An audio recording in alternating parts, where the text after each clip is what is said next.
جس طرح ہمارے بھائی نے یہ ذکر کیا سردار اختر جان صاحب کی، میں اپنی پارٹی کی طرف سے اور اپنی طرف سے اس کی مذمت کرتا ہوں۔ حقیقت میں ہمارے ملک میں اس طرح کے بہت سے کیسز ہوئے ہیں، مختلف مرحلوں میں مختلف طریقوں سے فورتھ شیڈول میں نام ڈالے جاتے ہیں اور ایف آئی آر درج ہوتے ہیں۔ حالانکہ پاکستان کا ایک قانون ہے، ایک آئین ہے، اس آئین کے تحت ایک لیڈرشپ ہوتی ہے جو قوم کے لیے اپنے زندگی کو صرف کرتے ہیں، جیلیں کاٹتے ہیں، مطلب شہادتیں دیتے ہیں۔ تو سردار صاحب تو یہ نہیں ہے کہ ایک ایسا آج کا کوئی آدمی ہے یا کل یہ پیدا ہوئے، ان کے پورے خاندان، ان کے والد صاحب سے لے کے یہاں پارٹی تک انہوں نے صوبے کے لیے، یہاں کے عوام کے لیے قربانیاں دی ہیں، یہاں کے حقوق کی بات کی ہے۔ اور آئین اور قانون یہ کہتا ہے کہ جب بھی ایف آئی آر ہونا چاہیے تو ان کی تحقیقات ہونی چاہیے۔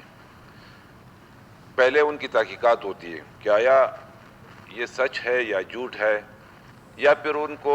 دیکھتے ہیں کہ کون ایف آئی آر کر رہا ہے اور کس مقصد کے لیے کر رہے ہیں، تو ایک تفتیش کے بعد پھر ایف آئی آر جو ہے وہ کٹ جاتی ہے۔ ہمارے طرف ابھی بھی وہی پرانی روایات چلتی ہے،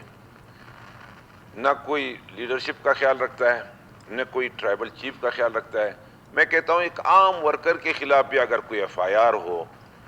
تو ان کی بھی تحقیقات ہونی چاہیے۔ پہلے تو یہ ہوتا تھا کہ جی آپ تھانے پہ جا کے کہ جی میں نے فلانے نے میرا قتل کیا ہوا ہے، تو کیا کل میں آپ کے خلاف جاؤں گا کہ جی ہمارے چیئرمین صاحب نے میرا قتل کیا ہوا ہے، تو بس ایف آئی آر کٹ جائے گی؟ یہی تو غلط طریقہ ہے۔ چلو وہ تو عام لوگوں کے ساتھ بھی نہیں ہونا چاہیے، پھر ایک عام لیڈرشپ جو یہاں کے وزیر اعلیٰ رہ چکے ہیں، یہاں کے ممبرز رہ چکے ہیں، قومی اسمبلی میں انہوں نے اپنی خدمات دی ہے، تو میں تو کہتا ہوں اس طرح جو ہے وہ صوبے کے عوام میں یا کم از کم اس پارٹی کے ورکر کے دل میں ایسے ایک بڑاس آ جاتی ہے کہ جی اگر ہماری لیڈرشپ کے ساتھ یہ ہو سکتا ہے تو پھر میرا ساتھ کیا ہوگا۔ تو ہمیں مل کے، میں وزیر اعلیٰ صاحب سے خود یہ گزارش کرتا ہوں، بلکہ ریکویسٹ کرتا ہوں کہ کم از کم ان کی تھوڑی سی تحقیقات ہونی چاہیے کہ ہتھکڑیاں کیوں لگتی ہے، کس مقصد کے لیے لگتی ہے۔ کیا اس اسمبلی میں کوئی ممبر کو، گورنمنٹ کو کوئی مطلوب ہو یا اس پہ کوئی کیس آ رہا ہو تو اسپیکر سے اجازت لیتے ہیں۔ قومی اسمبلی کا یہی رولز ہیں، سینٹ کا بھی یہی رولز ہیں، اور ایک منتخب نمائندے کو، جس کو قومی اسمبلی کا ہو یا پروونشل اسمبلی کا ہو، جو انہوں نے ہزاروں ووٹ لیے ہوئے اپنے حلقے سے، تو ان کو اس طرح کیسے یا اس طریقے سے اس کو ایف آئی آر میں لانا اور اس کو